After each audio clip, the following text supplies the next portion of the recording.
Buletin Didik 10 Mac bersama saya Tarushdi Muhammad Nazri. Assalamualaikum dan salam sejahtera. Yang di-Pertuan Agong Al-Sultan Abdullah Riayatuddin Al-Mustafa Bilal Shah berkenan menggunakan beasiswa Yang di-Pertuan Agong kepada 10 penuntut Institut Pengajian Tinggi IPT. 4 penerima beasiswa ialah bagi pengajian di peringkat Dr. Falsafah PhD, manakala 6 di peringkat Sarjana. Penyerahan berlangsung di Istana Negara. Beasiswa Yang di-Pertuan Agong mula diperkenalkan pada 2006 dan sehingga kini seramai 175 penerima telah diberi penajaan. Penerima meneruskan pengajian di universiti dalam negara dan universiti terkemuka dunia dalam bidang sains dan teknologi, ekonomi, undang-undang dan keuangan Islam. Turut hadir Ketua Pengarah Perkhidmatan Awam Datuk Seri Dr. Syafiq Abdullah dan Timbalan Ketua Pengarah Perkhidmatan Awam Pembangunan Datuk Dr. Zulkifli Muhammad.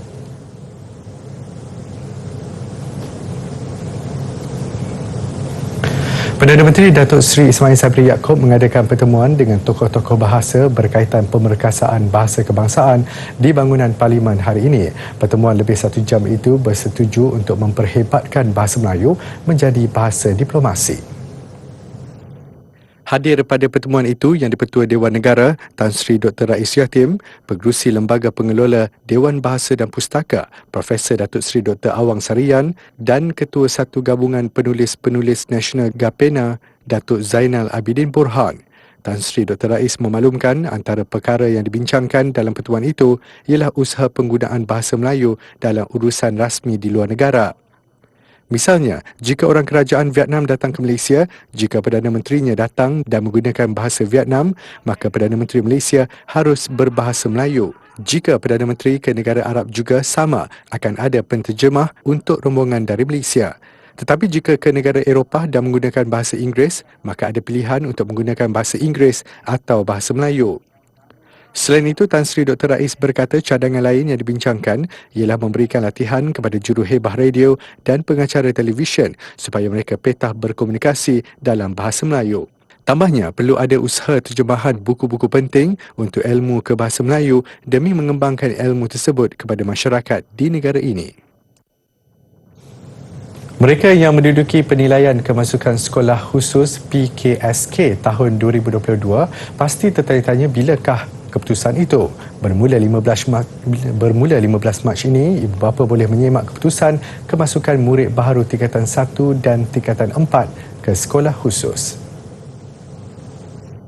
Kementerian Pendidikan dalam satu kenyataan memaklumkan keputusan itu boleh disemak melalui pautan tertera. Dalam pada itu, KPM turut memaklumkan pendaftaran murid baharu ke Sekolah Berasrama Penuh SBP dan Sekolah Menengah Kebangsaan Agama SMKA secara dalam talian adalah pada 21 hingga 25 Mac. Manakala pendaftaran secara fizikal bagi murid baharu tingkatan 1 di SBP dan SMKA akan diumumkan kelak oleh KPM. Untuk pendaftaran secara fizikal bagi murid baharu tingkatan 4 di SBP dan SMKA, semua murid baharu tingkatan 4 dan tahun 1 Sijil Vocational Malaysia di Sekolah Menengah Teknik dan College Vocational masing-masing adalah pada 5 dan 7 April.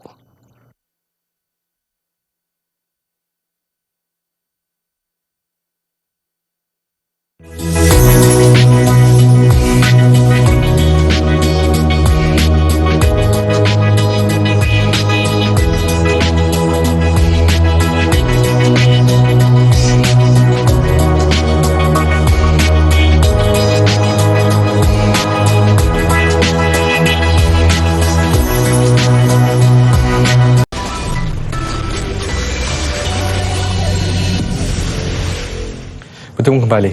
Siapa sangka daun kesum yang sering digunakan dalam masakan mampu diinovasi menjadi sabun lulur.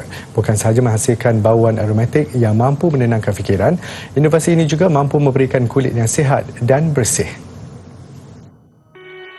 Sebut sahaja daun kesum, pasti ramai terfikir tentang masakan seperti asam pedas dan laksa. Baunya yang kuat menghasilkan aroma yang menyelerakan dalam masakan. Namun bagi 3 murid dari Sekolah Menengah Kebangsaan SMK Bandar Berang 2020, Tanjung Malim, fungsi herba ini seharusnya diteroka dengan lebih meluas. Ini kerana daun kesum mudah didapati di pasaran dan harganya juga murah berbanding herba yang lain. Sabun lulur daun kesum merupakan penyertaan dalam Carnival Stamp 2021 anjuran KPM. Projek ini bernaung di bawah tema kesihatan dan makanan. Daun kesum dipilih kerana herba ini terdapat di halaman rumah dan juga herba ini paling jarang diterokai dalam produk-produk tempatan. Dilaksanakan semasa Perintah Kawalan Pergerakan PKP tahun lalu, uji kaji terhadap inovasi ini dijalankan dalam masa seminggu. Bermula dengan pengumpulan dan pemprosesan bahan mentah, penghasilan sabun lulur daun kesum ini dijalankan sepenuhnya oleh pelajar-pelajar di rumah. Penglibatan mereka dalam keseluruhan proses ini dapat mengembangkan minat dan kreativiti melalui pengalaman dan penyiasatan bagi menguasai pengetahuan dan kemahiran sains. Saya berperanan untuk mengumpul dan mengasingkan daun kesum. Saya juga terlibat dalam pembuatan daun kesum itu sendiri. Pengalaman yang saya dapat semasa membuat daun kesum ini, saya dapat mempelajari khasiat daun kesum dan kegunaannya selain dicampur di dalam makanan. Inovasi ini kami telah membahagikan tugas masing-masing dan saya berperanan mengeringkan dan mengisar kering daun kesum. Semasa mempelajari pembuatan sabun ini, saya mendapati pengalaman ini dapat menghasilkan sabun buatan sendiri. Saya berharap dengan inovasi sabun ini, saya dapat menaikkan nama sekolah dan memberi sumber inspirasi kepada pelajar lain. Seperti juga lavender, bau daun kesum yang harum dan aromatik memberi terapi yang dapat menenangkan minda. Sabun lulur yang digunakan pada tubuh badan dapat menyingkirkan sel-sel kulit mati sekaligus mencerahkan, menghaluskan serta melembapkan kulit. Penggunaan sabun lulur daun kesum ini secara tidak langsung memberi penampilan yang lebih berkeyakinan kepada si pemakai.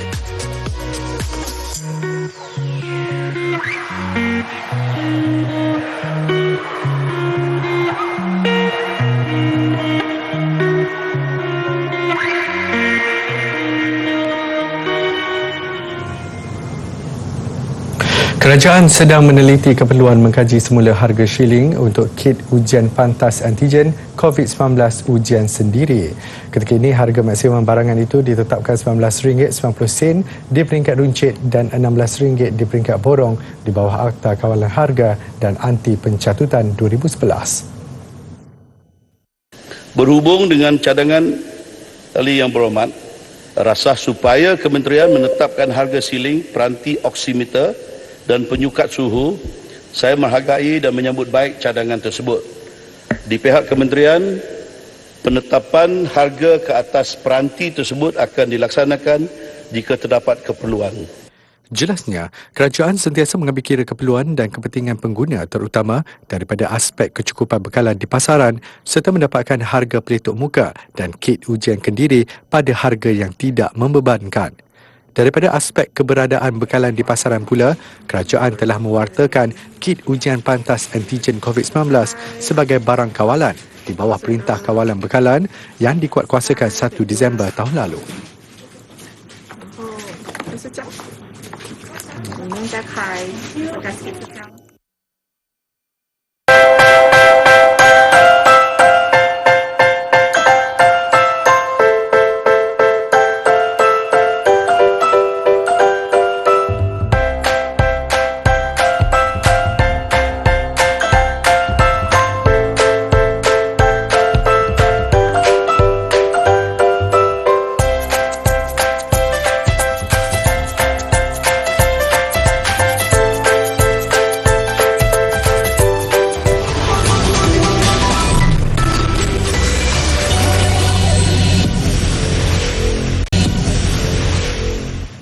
Media Prima Berhad melalui tabung bencana NSTP Media Prima siang tadi menyerahkan sumbangan bernilai RM16,115 kepada pengurusan Sekolah Menengah Agama SMA Kuala Kelawang yang terjejas. Ia susulan banjir besar melanda daerah Jelebu pada 18 Disember tahun lalu hingga mengakibatkan ribuan keluarga menjadi mangsa, malah beberapa sekolah turut mengalami kesan kerosakan serius.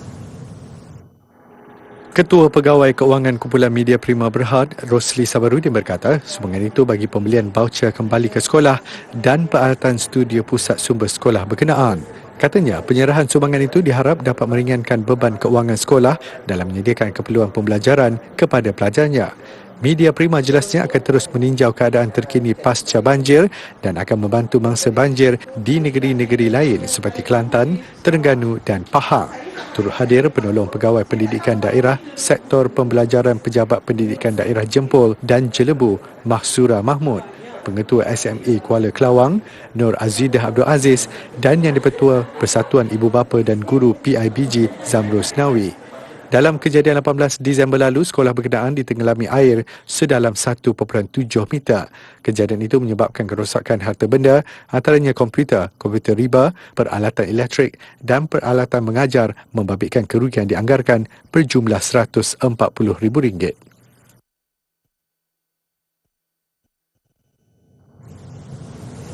Baik, jika anda pengguna Tegara TikTok, pastinya pernah menonton video-video viral seorang gadis dengan persembahan musikal cerita rakyat Korea ala Disney. Idea itu tercetus kerana ketiadaan watak puteri Korea dalam filem-filem Disney. Julia Ryu, penuntut Universiti Harvard berdarah Korea Amerika, berharap usahanya mempromosikan naskah seni itu mampu mengikut jejak projek-projek lain yang berjaya menerusi crowdsourcing di TikTok. Baru berusia 22 tahun, Ryu berjaya menghasilkan skrip, lirik serta gubahan muzik 26 buah lagu untuk karya Shimcheong A Folktale yang juga sebahagian daripada projek tesisnya. Fish in the sea can't stop me. All of the waves in the world can't rock me. Kesemua persembahan dan muzik dirakamkan menerusi komputernya menggunakan perisian penerbitan digital.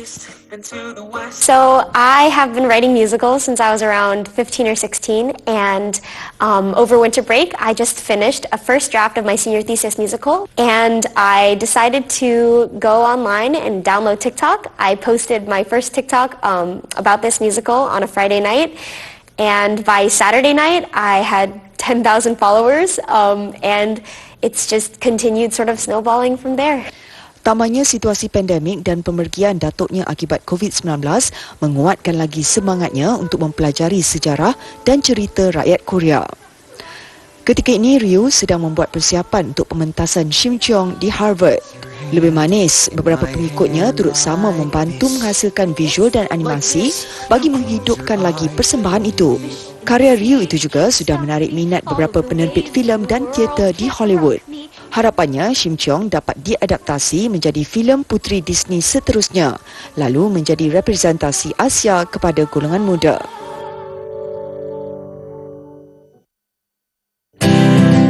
Apakah artifak yang ada di sini? Artifak ini datang dari dinasti Mamluk. Apakah dinasti Mamluk? Dinasti Mamluk merupakan dinasti yang diperintahkan oleh golongan tentera hamba yang telah mengambil alih pemerintahan di Mesir dan di Syria dari abad ke-13 hingga ke abad 16. Golongan Mamluk sangat mahir dalam ukiran logam, dan hiasan ukiran logam ini mempunyai kepentingan yang tersendiri dalam dunia Islam. Rekaan yang cantik dan berkilat sering menjadikannya pilihan untuk digunakan di dalam jamuan, sama ada di istana atau di kediaman golongan bangsawan. Motif yang menjadi pilihan untuk ukiran logam ini adalah geometri, jata dan lingkaran kaligrafi yang merangkumi gelaran Sultan. Ini adik-adik adalah bekas mangkuk milik pegawai kepada Sultan Al-Nasir. Ia dihiasi dengan tulisan kaligrafi yang besar dengan gaya tulisan tulus. Mangkuk ini digunakan untuk menghidangkan makanan. Kaligrafi dan lambang kebangsawanan menjadi ciri utama penghasilan hasil logam ini. Warna dan kilatan permukaan yang terhasil menunjukkan mutu kehalusan kerja tangan ini.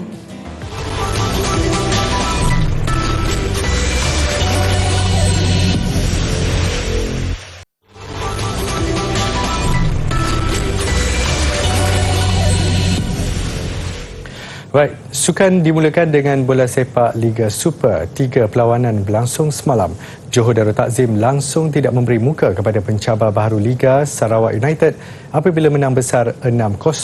Turut memanfaatkan aksi di gelanggang sendiri Kedah Darul Aman FC yang menewaskan juara Piala Malaysia Kuala Lumpur City FC 3-2. Manakala Sabah FC meraih kemenangan pertama mengalahkan PJ City FC 3-1. Tampak bergelut ketika mengalahkan Penang FC minggu lalu, JDT tampil berbeza kali ini menentang Sarawak United di Stadium Sultan Ibrahim Iskandar Puteri. JDT membuka jaringan seawal minit ke-15 menerusi pemain kelahiran Argentina Fernando Forestieri. 6 minit sebelum rehat, Bergson da Silva menambah gol kedua JDT. Bersambung babak kedua, Sarawak United tambah tertekan apabila Raja Imran Shah Raja Amin dibuang padang setelah mengasari Safawi Rashid. Penguasaan JDT kian sukar dibendung dan minit ke-63 menyusul gol ketiga sekali lagi menerusi Bergson. 10 minit kemudian, Kali de Murga menambah gol keempat tuan rumah disusuli jaringan ke-5 Safawi pada minit ke-10. Masih belum puas, JDT melengkapkan kemenangan 6-0 berbaki 6 minit perlawanan menerusi gol kedua peribadi Forestieri. Di Stadium Darul Aman Alustar Kedah, Darul Aman KDA FC turut merakam kemenangan kedua berturut-turut menewaskan KLCD FC. Ketinggalan pada minit ke-28 menerusi jaringan Zafri Yahya, cuma 4 minit diperlukan KDA FC menyamakan kedudukan melalui tandukan Syafiq Ahmad. Minit ke-67 giliran KDA FC di depan hasil jaringan pemain gantian Fayyad Zulkifli. Selang 2 minit kemudian tuan rumah mengukuhkan kedudukan menerusi jaringan Dennis Puchening. Belum mahu mengalah, penyerang import KL City dari Kongo Kevin Kudemba mendapatkan jurang gol 3 minit sebelum tamat. Namun, nyata sudah terlewat buat KL City menghalang kemenangan 3-2 KDA FC. Di Stadium Likas Kota Kinabalu, Sabah FC yang dibimbing Datuk Ong Kim Swee meraih kemenangan pertama selepas menundukkan PJ City FC. Tuan rumah di depan pada minit ke-15 menerusi penyerang dari Brazil Jackson de Souza. Minit ke-35, Neto Peso menjadikan kedudukan 2-0 selepas menyempurnakan sepakan sudut Badrul Bakhtiar. Sebelum rehat, PJ City mendapatkan kedudukan menerusi jaringan S. Kumaran. Namun, pemain import dari Indonesia, Sadi Randani, melenyapkan kebangkitan pelawat untuk kemenangan 3-1 Sabah FC.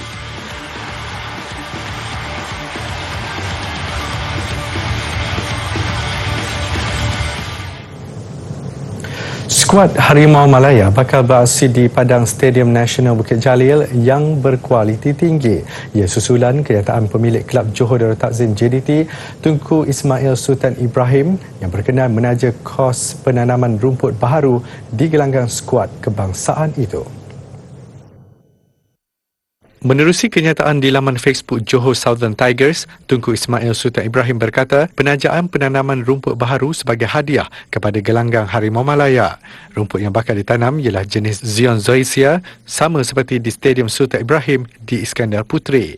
Selain mengarahkan pengurusan JDT membantu Perbadanan Stadium Malaysia, Tunku Ismail juga berharap pihak berkuasa stadium memastikan padang dijaga dengan rapi. Sememangnya menjadi harapan Tunku Ismail padang berkualiti tinggi di Stadium Nasional Bukit Jalil untuk perlawanan bola sepak antarabangsa. Mengenai penggunaan bukan untuk acara sukan, Tunku Ismail berkata ia hanya akan dilakukan sekiranya langkah-langkah yang sesuai bagi memastikan padang tersebut tidak rosak. Skuad Harimau Malaya, kendalian Kim Pan-gon akan beraksi dalam kempen kelayakan Piala Asia 2023 di Stadium Nasional Bukit Jalil menentang pasukan ranking ke-134 dunia Turkmenistan pada 8 Jun. Diikuti aksi menentang Bahrain 89 pada 11 Jun dan Bangladesh 186 pada 14 Jun. Stadium Nasional Bukit Jalil dibina pada 1 Januari 1995 dengan kapasiti 87,411 penonton, menjadi stadium terbesar di Asia Tenggara dan antara 8 stadium bola sepak terbesar di dunia.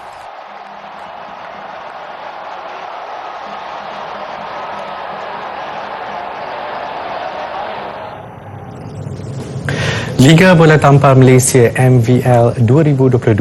Sabah Rino mencatat kemenangan kedua berturut-turut dalam aksi kumpulan B selepas menewaskan Johor Tiger 3-0 sekaligus mencerahkan peluang mara ke suku akhir. Nasib berbeza buat Putrajaya Hawk gagal meraih kemenangan kali kedua. Hari kedua saingan Liga Bola Tampar Malaysia MVL 2022 di Dewan MBSA Selangor, Sabah Rino terus mencuri tumpuan apabila meraih kemenangan kedua berturut-turut dalam aksi kumpulan B.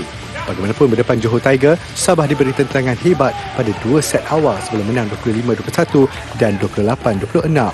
Set ketiga, Sabah tidak lagi memberi ruang buat Johor Tiger untuk mencatat kemenangan 25-15 sekaligus menghampiri fasa suku akhir. Nasib berbeza buat Putrajaya Hawk yang berdepan Bomba Dragon pada satu lagi perlawanan kumpulan B. Tewas 19-25 pada set pertama, Putrajaya Hawk cuba bangkit pada set berikutnya. Namun keyakinan Bomba Dragon kian menebal apabila menamatkan set kedua 25-23.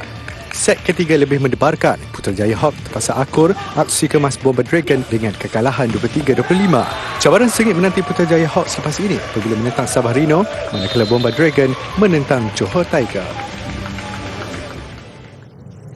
Mengakhiri buletin DD, aksi atlet Perancis Arthur Guerin-Berry mencipta rekod dunia berenang paling lama di dalam tasik beku sepanjang 105 meter dalam masa 2 minit 27 saat. Saya Tarusydi Muhammad Nazri, salam hormat dan jumpa lagi.